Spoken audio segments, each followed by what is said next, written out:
I would draw the parallel there. So, to answer the question, I think if you want to be part of the greater Exodus, then you got to get on God's page because everything, the calendar is very important. The feasts are extremely important because they are called the Moedim, which are the appointed times, which means whatever he's going to do is going to happen on those days. And those are the Moedim, the appointed times. We are supposed to mikra. The Hebrew word means basically to rehearse. So yeah, we are still in the diaspora. We don't have a temple. There's no Levitical priesthood. We're serving now under the Melchizedek order.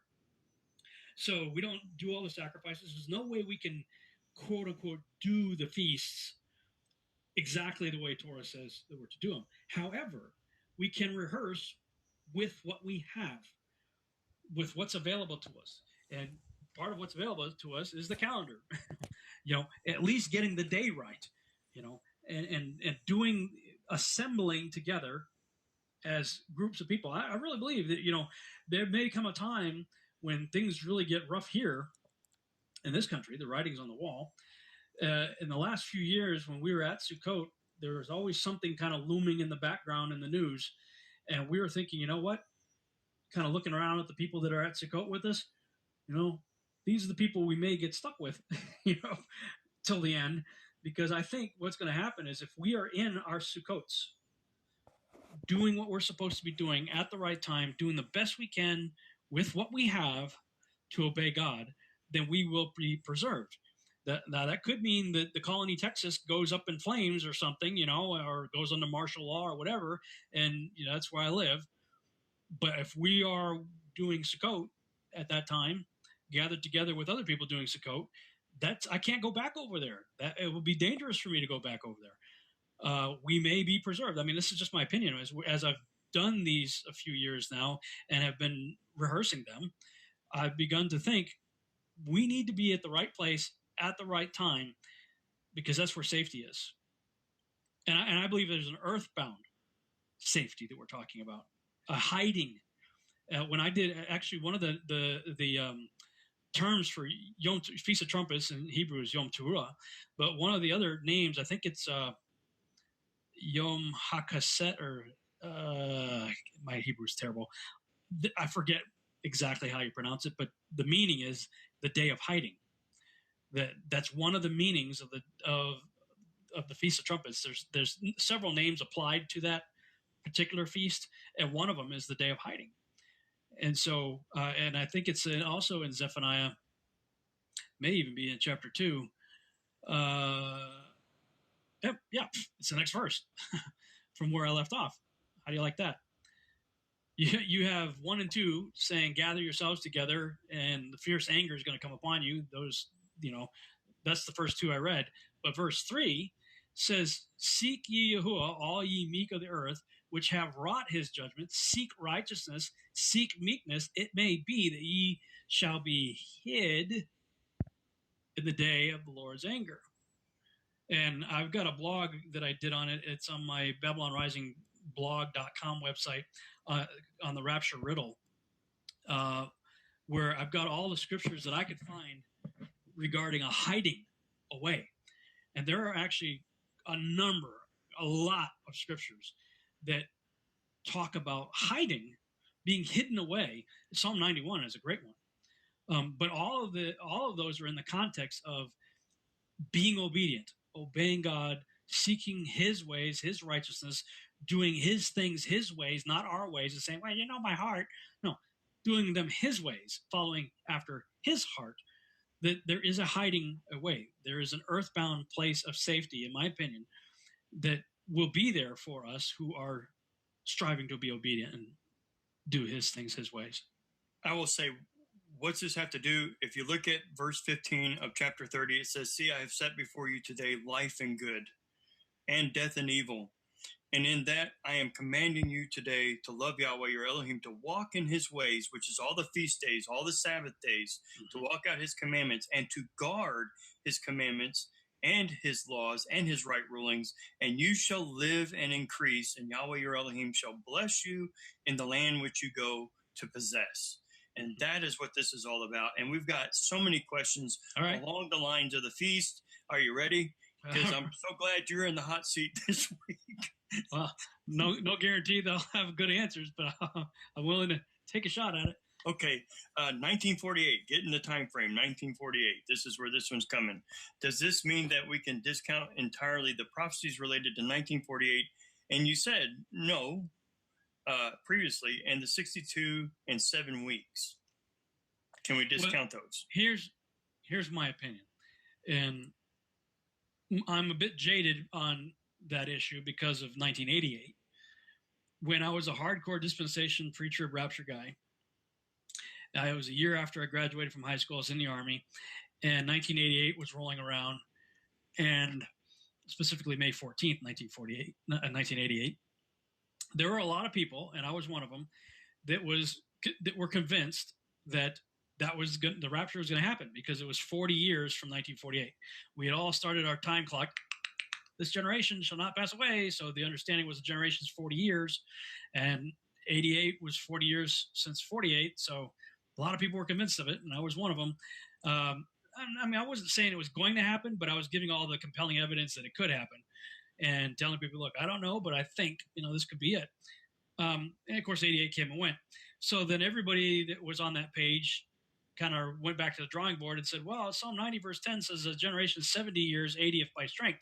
So maybe it's 70 years. So of course, the next 2 years, you're going to start to hear a lot. And Renee Moses will be there every 5 minutes saying, a rapture's coming, especially as we get closer to May 14th, 2018. I am convinced that 2018 is going to come and go. And then you'll see people saying, well, maybe it's 80 if by strength, so let's just push it off to 28. And then I think we'll be a little bit closer to the timeline that I'm looking at anyway. The 2028 to 2034 and going as far as 2045, to me, is going to be a very, very interesting period of time that, as far as I can tell, the clock could run out then, although I say that with the caveat that I had interviewed Wendy Carter as an individual who had put together a really in-depth timeline based on the genealogy of scripture and history and all kinds of stuff. And she found a sync point during the days of King Solomon, that from that point, archaeologists and biblical scholars and alike agree that time period is a good recognized time period that people can say, yes, this is true. And you can calculate forward from that time period and backwards from that time period. And when she went backwards from that time period, calculating, it says, from this time, there's so many years to this, and then from that, so many years to the Exodus, and so many years from the Exodus to the giving a covenant of Abraham, and then from Abraham, tracking back the genealogies of the patriarchs, she calculated the birth or the creation of Adam from the seek point of Solomon. And the scripture, her scriptures were solid.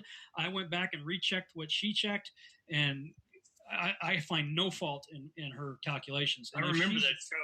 Yeah, if she's right, then, and if we're on a 6,000 year time clock with the millennial reign kicking off the 7,000th Sabbath year, a day with the Lord is 1,000 years and all that. If that's true, then the 6,000 doesn't run out to 2106. So personally, for me, 2018 is a wash. I don't believe it. I don't believe it. It's going to happen then. 28 might be interesting. 28 to 45. My radar will be going off and thinking, this is a good window. But I haven't prepared for the 2106, to be honest with you. So, I may die of old age before this deal finalizes. So to answer the question, I don't see any reason to set any clock based on 1948. Again, if you read Matthew 24, when he says this generation, let's go pull it up. I'm going to just pull it up here to show people. We've listened to preachers, and that's great. Preachers are good people to listen to, and they've got some great insight. But we've based a lot of doctrine and based on ideas of people like Hal Lindsey and others, who I believe, I'm not knocking these guys. I think a lot of these guys are good, godly men who are doing the best they can with the information they have, and they were pre-programmed with dispensation theology and this whole idea of preacher rapture as a result. And so they're reading the scripture with those glasses, and so that's what they're seeing. And they come up with all kinds of doctrine, like, well, this generation shall not pass away must have to do with Israel becoming a nation, because we believe Israel has to be a nation because it's separate from the church, and blah, blah, blah. So that's when you run into some of these problems. So here's Matthew 24.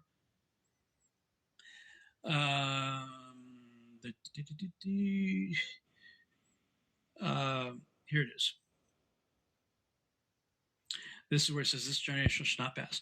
So you can read all the verses from Matthew chapter 24, verses 1 through 33 for yourself, and you will see nothing in there talking about the regathering of Israel as a nation. Nothing there.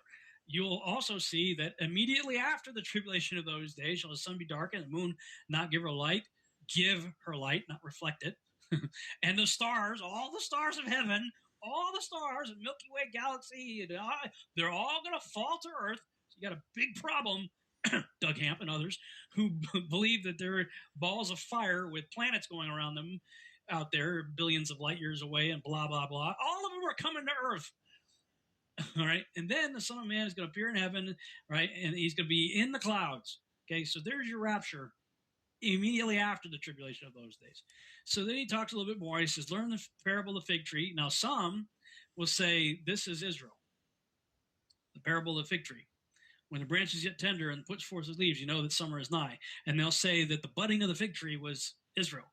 Well, first of all, Paul identifies Israel as an olive tree, a cultivated olive tree. And if he's saying, learn the parable of the fig tree, well, what's the context here? Remember, there wasn't chapter and verse when this was written. So Matthew, who's writing this, just a few chapters earlier, what was the example given? Yeshua is walking to Jerusalem. He sees a fig tree that's budded, that looks like it should have fruit on it. He goes to it, and there's no fruit on it, and he curses it. He curses the fig tree that's pretending to be something that it's not. He curses it. So if there's any parable of a fig tree to be learned here, the context is just a few chapters prior. It's not good.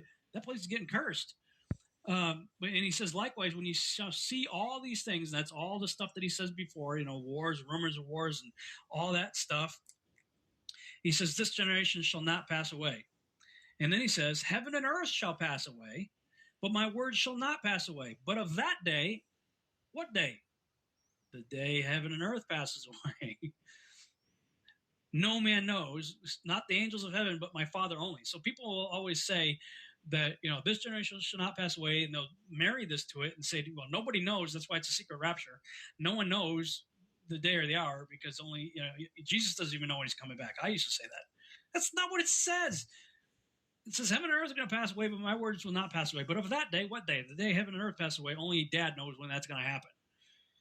So, but there's nothing in here that says Israel is going to be gathered together as a nation according to the prophets, i.e. Jeremiah, Moses, Deuteronomy, like we read earlier, Hosea, Isaiah. Yeshua brings them in. The Messiah brings them in. God himself brings them in the last days. Pretty much sums that up. I think so.